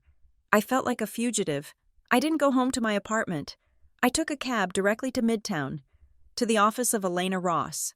Her office was all glass and steel, perched on the 40th floor with a view of the city that looked like a circuit board. Elena was smaller than I expected, with hair cut into a sharp bob that looked like it could cut paper. She didn't offer me coffee. She pointed to a chair. "You look terrible," she said. "Thank you." I said, "I haven't slept in 2 days." She slid a folder across the desk. We pulled the corporate filings for the Bennett Group and the new entity. "Horizon Holdings," she said. "You were right about the nonprofit. It is the bridge." She opened the folder. It was filled with dense legal text, but she pointed to a diagram she had drawn in red ink. "Here is the play," she said. "Your stepfather isn't selling the company directly to Thorn Holdings. That would trigger a shareholder vote you would have to participate in. Instead, he is merging the Bennett Group's operational assets into a new subsidiary controlled by the Horizon Initiative Board." She tapped the paper. "Since he is the president of the nonprofit, he can argue that this is a strategic philanthropic partnership rather than a sale. It bypasses the standard buyout clauses in your grandmother's trust. Once the assets are moved, Thorn Holdings acquires the subsidiary for pennies on the dollar, ostensibly to rescue a failing nonprofit venture." "And my shares?" I asked. "Worthless," Elena said. "You would still own 15% of the Bennett Group, but the Bennett Group would be an empty shell. All the value, the client list, the contracts, the real estate, would be gone." I felt cold. It was theft. Whatever way they dressed it up in legal language, it was theft. "And the timing?" I asked. "The transfer agreement is dated for tomorrow," Elena said, "the wedding day. They need a quorum of the board to sign off. David is the chairman, your mother is secretary, and I am the third vote." I said. Elena nodded. "Exactly. And since you are not there to vote no, they are likely using the emergency bylaws. If they can prove you are unavailable due to medical distress, which is the narrative they are building with these rumors of a breakdown, David can vote your proxy. So if I show up?" I asked. "If you show up, looking sane and sober, and you walk into that room and say, 'I object,' the whole house of cards falls down." Elena said, "But they will try to stop you. They will provoke you. They will try to make you scream so they can call security and have you removed as a threat." "I won't scream," I said. Elena looked at me. Her eyes were dark and assessing. "Are you sure?" she asked. "It is your sister's wedding. Emotion is a powerful drug. If you lose your temper, you lose your company." I thought about the lemon Giovanni had given me. Sour skin. Sweet fruit, I am sure. I said. I left her office with a copy of the injunction in my bag. I took a cab to the hotel where the wedding party was staying. It wasn't the venue. That was a historic estate an hour north. But it was the staging ground. I checked into a room on the 4th floor. The wedding block was on the 10th. I didn't want to be near them yet. I had been in the room for 10 minutes when my phone rang. It was Alyssa. I stared at the screen. I answered. "I am at the hotel." I said, "I know." She said. Her voice was tight, clipped. "Mom saw you in the lobby." I waited. "We need to talk." Alyssa said, "Just us. Please, Scarlett, before everything gets crazy tomorrow. Can you come up to the suite? Room 1014. I hesitated. It felt like a trap. But if I refused, I fed the narrative that I was difficult. "I will be there in 5 minutes." I said. I fixed my hair. I put on fresh lipstick. I put the recording of my confession into a hidden folder on my phone, and I turned on the voice memo app to record the conversation. I walked into room 1014. It wasn't just us. Alyssa was sitting on the beige sofa, clutching a throw pillow like a shield. But Todd was there, standing by the window, looking like he wanted to jump out of it, and Eleanor was pacing by the minibar. It was an intervention. I stood by the door. I didn't sit down. "Hello, everyone," I said. "Scarlett." Eleanor rushed forward, her hands out. She looked exhausted. Her makeup was perfect, but her eyes were terrified. "Oh, honey, you look manic. I am wearing jeans and a shirt." "Mom," I said, "I look tired. There is a difference. We just want to help you," Alyssa said from the couch. Her voice was trembling, but it sounded rehearsed, like she was reading from a teleprompter. "We know you have been under a lot of pressure. The job. Being single at 33, it is a lot." I looked at her. She was wearing a white silk robe that said, "Bride," in gold rhinestones. She looked like a child playing dress-up. "I am fine. Alyssa," I said, "I am here to celebrate your wedding. We can't let you do that," Todd said. He spoke so rarely that his voice startled me. I looked at him. "What did you say?" "Todd?" I asked. He wouldn't meet my eyes. He looked at his shoes. "We can't let you attend," he mumbled. "My parents, they are worried. After the videos, they think you are going to make a scene. They think you are going to try to stop the wedding." I laughed. It was a short, sharp sound. "Stop the wedding?" I asked. "Todd, I don't care about your wedding. I care about my signature." Eleanor stepped in, her voice rising to that soothing, dangerous coo. "Scarlett, you are confused," she said. "You are confusing business with family. This is why we think you need a break. We have found a lovely facility in Vermont, just for a few weeks, to reset. A facility. They wanted to institutionalize me. If I went to a facility, I would be medically incapacitated.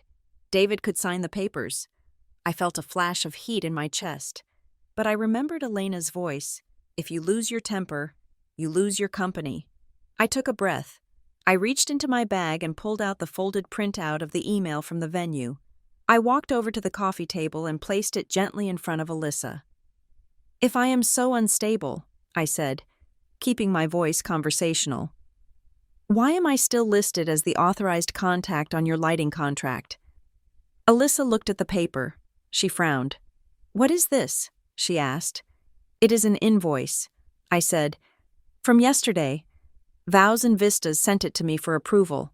Because my name is on the contract." I looked at Todd. "Todd, why is my name on the contract?" I asked. He turned red, a deep, splotchy flush that crept up his neck. I don't know." He stammered. "Jessica handled that. Jessica, the coordinator." I said, "The one who answers to you." "You are twisting things," Alyssa snapped, throwing the pillow aside. She stood up, her face contorting from concerned sister to furious bride in a split second. "Who cares about the stupid lighting? You are obsessed with paperwork. This is exactly what we mean. You obsess over details because you don't have a life of your own." She was screaming now. "You are jealous," she yelled. "You are jealous that I'm getting married and you are alone. You are jealous that Dad trusts me and not you." I looked at her. I saw the fear behind the rage. She knew. She might not know the details of the shell company, but she knew something was wrong. She knew they were using me, and she had agreed to it because it bought her this wedding. "I am not jealous." "Alyssa," I said quietly, "I am disappointed." I turned to my mother. "I will see you at the wedding," I said. "You are not invited," Eleanor shrieked, dropping the mask entirely. "Security has your photo. You won't get past the gate." I turned back at the door. "I am the authorized contact." "Mom," I said, "I don't need an invitation. I own the contract." I walked out. My legs were shaking, but I didn't run. I walked to the elevator, pressed the button, and waited. When the doors opened, I stepped inside and leaned against the mirrored wall. I had rattled them. They expected me to cry. They expected me to beg. They didn't expect me to bring receipts. I needed a drink, a ginger ale, anything to settle my stomach. I went down to the hotel bar. It was crowded with wedding guests. I recognized cousins, aunts, friends of the family. I kept my head down, moving toward a corner booth. "Scarlett?" I froze. I turned. It was Julie, one of Alyssa's bridesmaids. We had gone to college together. She looked uncomfortable, holding a glass of Chardonnay with both hands. "Hi, Julie?" I said, I thought you were in Italy." She said, "I came back." I said, She looked around, checking to see if anyone was watching us. She leaned in. "Scarlett, you shouldn't be here," she whispered. "Alyssa. She told us to watch out for you." "Watch out for me?" I asked. "She said you threatened her." Julie said, "She told us you called her last week and said you were going to throw red wine on her dress walking down the aisle. That is why they hired the off-duty cops for security." I stared at her.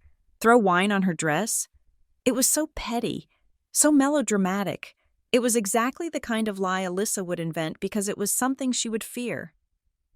"I never said that. Julie," I said, "I was uninvited by email. I haven't spoken to her in a week until today." Julie looked at me. She looked at my white button-down, my lack of crazy eyes. It sounded weird. She admitted, "You were always the one fixing her dresses, not ruining them." She took a sip of wine. "There is something else," she murmured. "What?" "Todd," she said. "He got really drunk last night at the welcome drinks. He kept saying he felt bad about the swap." "The swap?" I asked. "Yeah." Julie said, He said, "I feel bad about the swap, but David says it is the only way to pay for the house." I felt a click in my brain. The swap. The asset swap. Todd knew. They were buying Todd and Alyssa a house with the money they were stealing from me.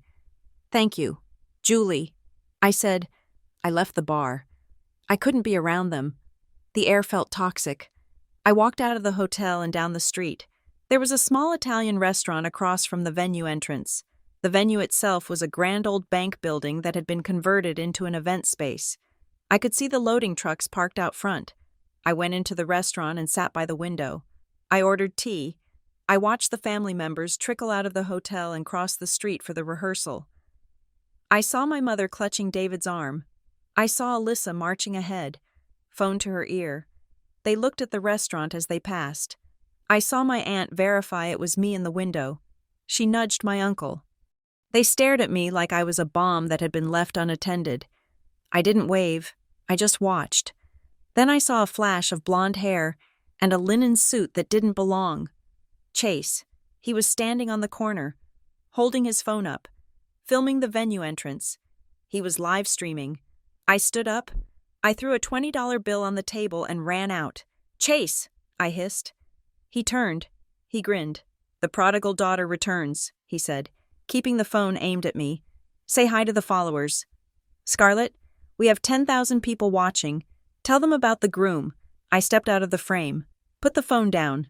"Chase, you are not invited. I am on a public sidewalk," he said. "First Amendment.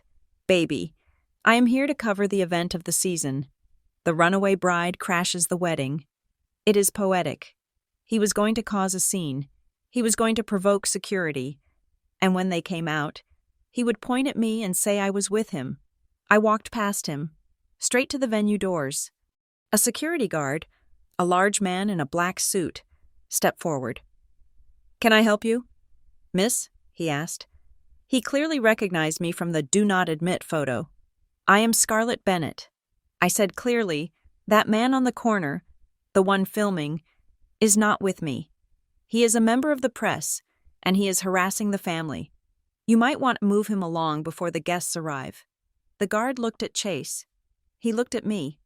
"I am not trying to enter," I added. "I just wanted to warn you." The guard nodded. "Thank you. Ms. Bennett." He walked toward Chase. I saw Chase arguing, then backing away as the guard spoke into his radio. I turned to go back to the hotel. My phone buzzed. It was the anonymous number again. One new image message. I opened it. It was a photo taken from a distance. Maybe through a car window or from a balcony. It showed my stepfather, David, standing in the alleyway behind the venue. He was handing a thick blue folder to a man in a gray suit. The man in the suit was Elias Thorne. I recognized him from his LinkedIn profile. The timestamp on the photo was 4:15 p.m. today, 10 minutes ago. The text below it read, "The handover is done. They are signing the final merger documents during the cocktail hour tomorrow while everyone is distracted. I stared at the photo. It wasn't happening Monday. It was happening during the wedding. They were going to sign away my company while eating hors d'oeuvres. I felt a strange calm settle over me. It was the calm of the soldier who finally sees the enemy's position. I walked back to my hotel room. I didn't cry. I didn't pace. I sat on the bed and thought about my strategy. I could go to the police, but financial crimes take months to investigate. By the time they understood the shell company structure, the assets would be gone. I could crash the ceremony. I could stand up when the priest asked if anyone had just cause, but then I would just be the crazy sister ruining the vows. No one listens to the crazy sister. I needed witnesses. I needed the investors. I needed the people who mattered to hear the truth in a way they couldn't ignore. The reception was a seated dinner. There would be speeches, there would be a microphone, and David would be there, surrounded by the friends he was trying to impress, the investors from Sterling and Apex. If I spoke then, if I laid out the fraud in front of the money. David couldn't call me crazy without explaining why I knew the details of the deal. I opened my laptop. I pulled up the video I had recorded in Italy, the one where I admitted I was lonely, where I admitted I staged the fairy tale because I was hurt. I watched it. My name is Scarlett Bennett. I staged a fairy tale because my reality was too painful to look at. It was vulnerable. It was pathetic. In a way, but it was also proof. If I played this, or if I used this narrative, I stripped them of their weapon. They couldn't say I was malicious. They couldn't say I was trying to upstage Alyssa. I was just a girl who was sad, and a girl who was sad could still be a shareholder who was being robbed. I decided then I would bring the video, I would bring the emails, I would bring the timeline. I wasn't going to shout. I wasn't going to throw wine. I was going to give a toast. I lay down on the bed, fully clothed. I closed my eyes. Tomorrow, I would lose my family. I knew that. There was no coming back from this. But if I stayed silent, I would lose myself. I slept for the first time in 3 days. A dreamless, black sleep. When I woke up, it was the morning of the wedding. The sky was blue. The sun was shining. It was a beautiful day for a hostile takeover. The morning of the wedding was quiet. It was the kind of silence that usually precedes a storm, heavy and thick with humidity. While my sister was likely sitting in a silk robe getting her hair curled, and my mother was likely micromanaging the placement of hydrangeas. I was sitting in my hotel room with a room service coffee and a laptop, methodically dismantling my family's future. I didn't go to the ceremony. I didn't stand in the back of the church. I didn't object when the priest asked for impediments. I let them have their vows. I let them have the picture-perfect moment where they promised to love and cherish each other. I wasn't interested in ruining a marriage. I was interested in stopping a robbery. Elena Ross was on the screen of my laptop, her video feed crisp and professional. She had drafted a statement for me. It was 1 page, concise, devoid of adjectives. "Read it back to me," Elena said. I picked up the paper. I, Scarlett Bennett, am a 15% shareholder in the Bennett Group. I have not authorized any sale, merger, or transfer of assets. I have not granted power of attorney to David Bennett. Any signature purporting to be mine on documents dated after August 14th is fraudulent. Good, Elena said. And the evidence? I looked at the stack of printouts on the desk. I have the email uninviting me, dated August 14th. I have the IT log showing the password reset for the corporate drive 15 minutes later. I have the venue contract with the unauthorized signature. I have the invoice sent to me yesterday asking for payment approval, and I have the photo of David handing the folder to Elias Thorne. It is a sequence, Elena said. It tells a story. Uninvite the witness, lock the doors, forge the key, sell the house. I felt a shiver go down my spine. Put like that, it wasn't just a family dispute. It was a heist. Do not go into the ballroom. Scarlett, Elena warned again. Do not drink. Do not yell. If you go into that ballroom, you are a disgruntled guest crashing a party.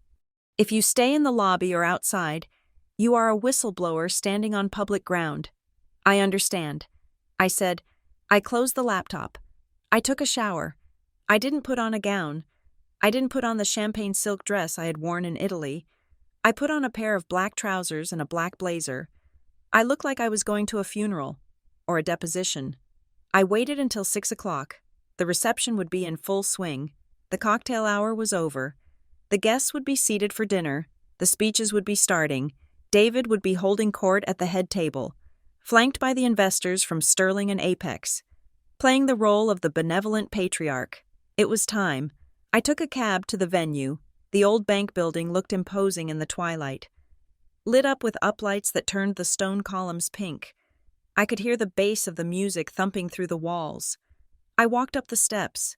The security guard from yesterday was there. He saw me and stiffened, stepping in front of the door. "Ms. Bennett," he said, "I have strict orders. You are not on the list." I didn't try to push past him. I didn't raise my voice. I reached into my bag and pulled out the venue contract, the one with my name on the bottom line. "I am not here to attend the wedding." I said, "I am here to speak to the event manager regarding a billing dispute. As you can see, I am the authorized contact on the contract for this event." The guard looked at the paper. He saw my name.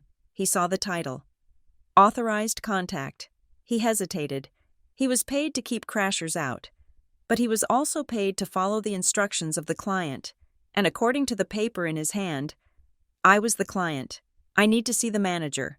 I said, "Now, or I will be forced to dispute the entire charge with the credit card company, which will result in a clawback of the funds for tonight's service." That was the magic word. "Funds. Wait here," he said. He spoke into his radio. 2 minutes later, a woman in a headset and a black dress came rushing out.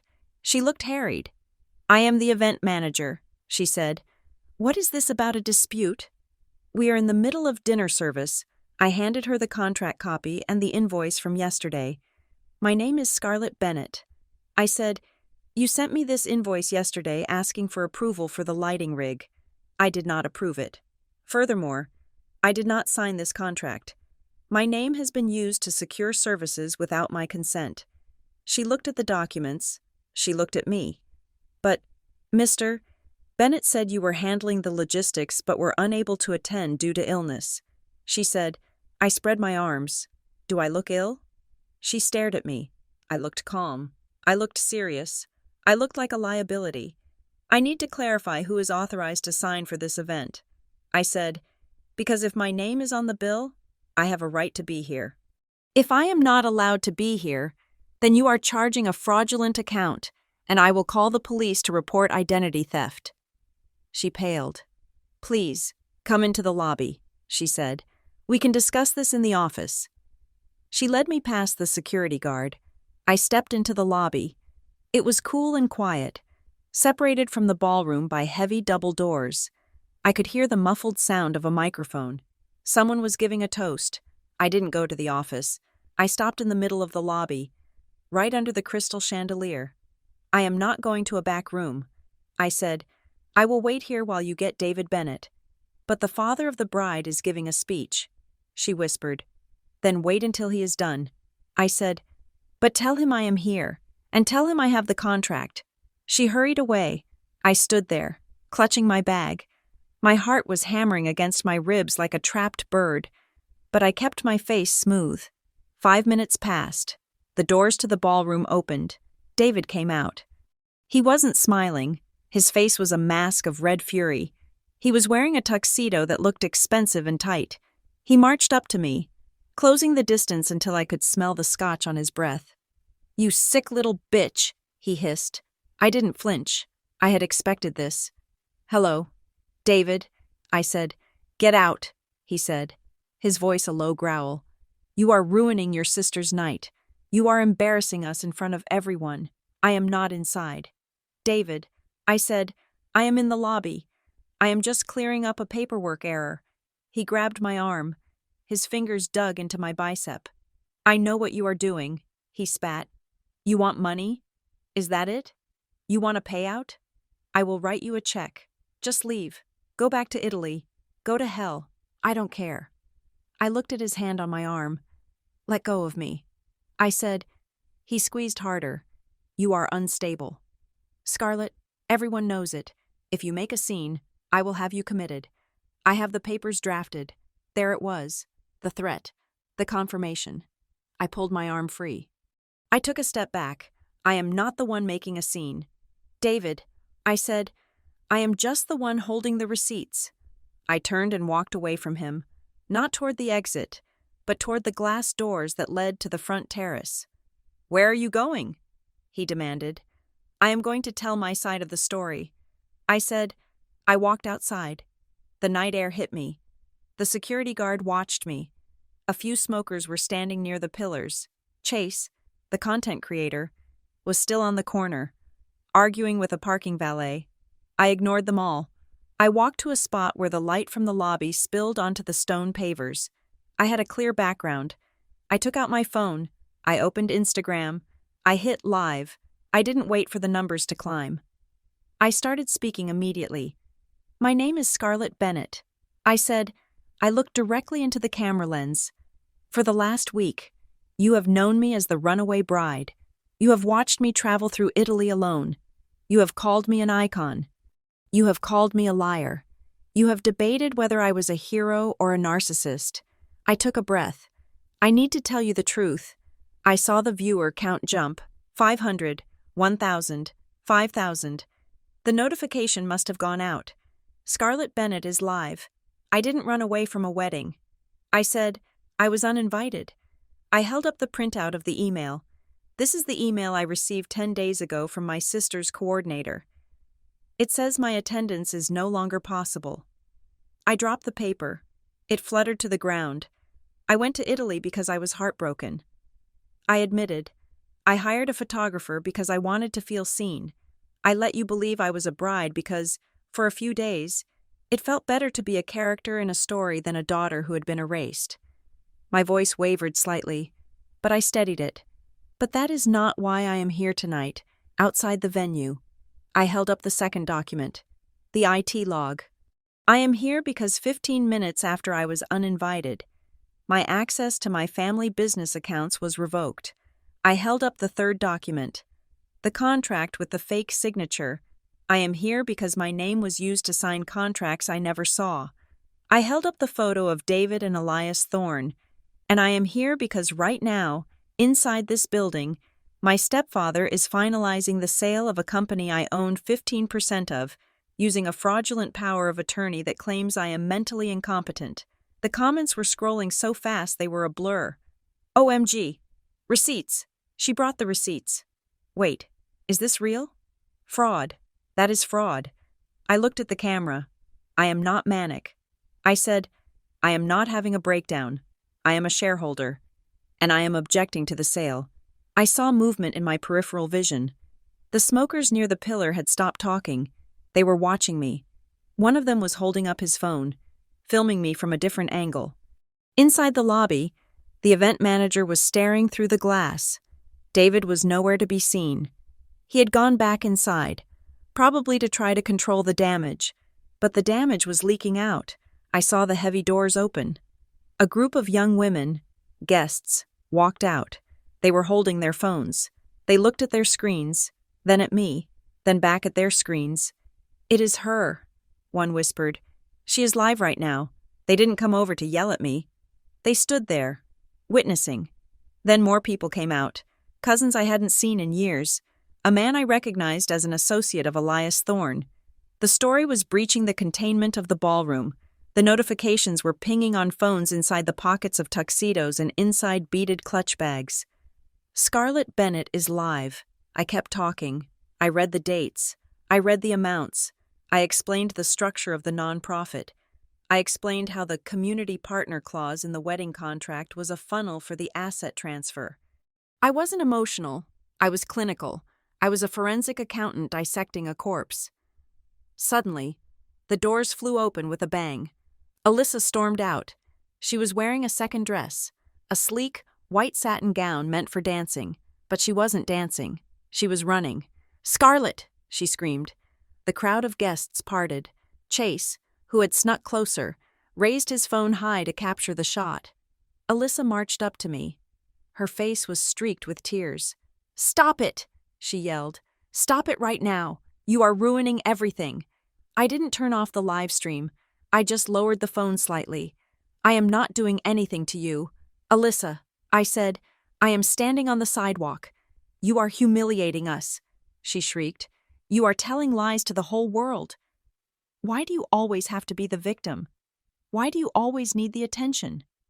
She was hysterical. She was giving the performance they had accused me of preparing. I looked at her. I saw the sister I used to braid hair with. I saw the sister whose vows I had rewritten because she couldn't find the words. I felt a profound, aching sadness. "Did you ever once ask why I was alone in Italy?" I asked. My voice was quiet. But in the silence of the courtyard, it carried— Alyssa froze.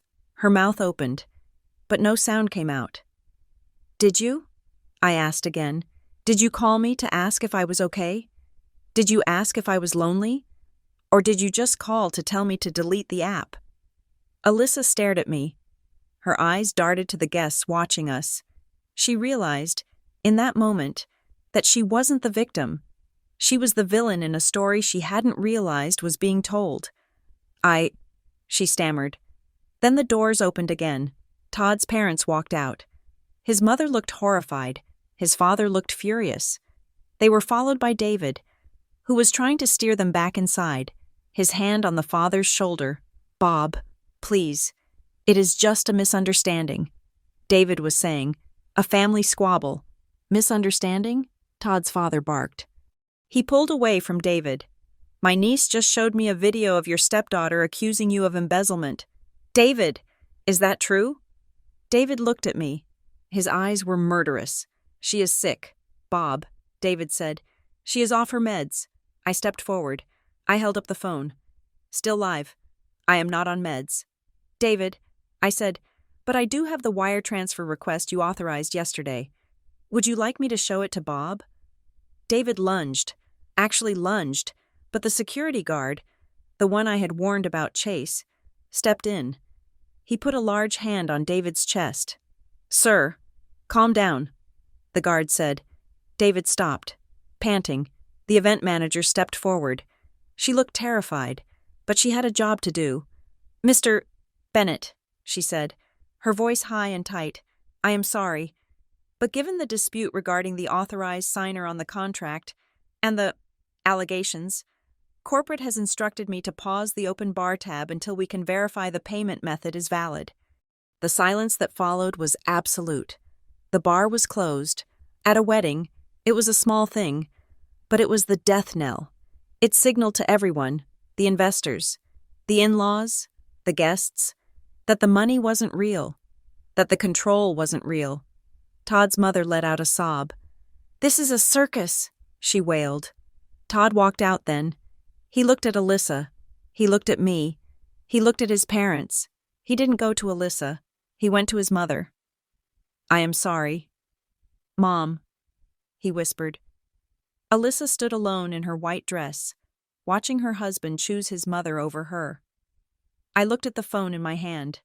The viewer count was at 50,000. I lifted it one last time. "I am done." I said to the camera, "I won't be posting about this wedding again. I won't be posting about my sister. This isn't entertainment. This is my life." I looked at the lens. I am not a content creator. I am a whistleblower, and I am signing off. I ended the stream. I put the phone in my pocket. I looked at David. He was slumped against a pillar, defeated. The investors from Sterling, Robert Sterling himself, had come out and were standing by the door, speaking in low tones to each other. They weren't looking at David. They were looking at their phones, probably calling their legal teams to kill the deal. I looked at Alyssa. "I am sorry," I said. She didn't answer. She just stared at me with dead eyes. I turned and walked away. I walked down the steps, past the security guard, past Chase, who was shouting questions at me. "Scarlett, what happens next? Are you suing?" I didn't answer. I kept walking. I walked down the dark street, away from the music, away from the lights. My heels clicked on the pavement. My phone buzzed. I pulled it out. It was a text from Elena. "Emergency motion granted." The judge saw the live stream. He has issued a temporary restraining order on the asset transfer and frozen the Bennett Group accounts pending a hearing on Monday. You did it. I stopped under a street lamp. I read the text again. You did it. I had won. I had saved the company. I had stopped the theft. But I looked back at the venue. I could see the guests leaving early. I could see the silhouette of my sister standing alone on the terrace. I had saved the company, but I had burned the family. I realized then that Giovanni was right. Fairy tales aren't real, but choices are. I had chosen the truth, and the truth is a lonely place. I put the phone away and walked into the night. I was viral. I was exposed. I was untouchable. And for the first time in my life, I had no idea where I was going. Thank you for listening to Scarlett's story. It has been a journey from the cliffs of Italy to the streets of New York, and I hope you felt every moment of her fight. I would love to know where you are listening from. Please leave a comment below and tell me which part of the story resonated with you the most. Was it the uninvitation, the viral moment, or the final confrontation? If you enjoyed this story, please subscribe to Revenge Stories for more tales of betrayal, resilience, and justice. Don't forget to share your thoughts in English in the comments section. I read every single one. Until next time.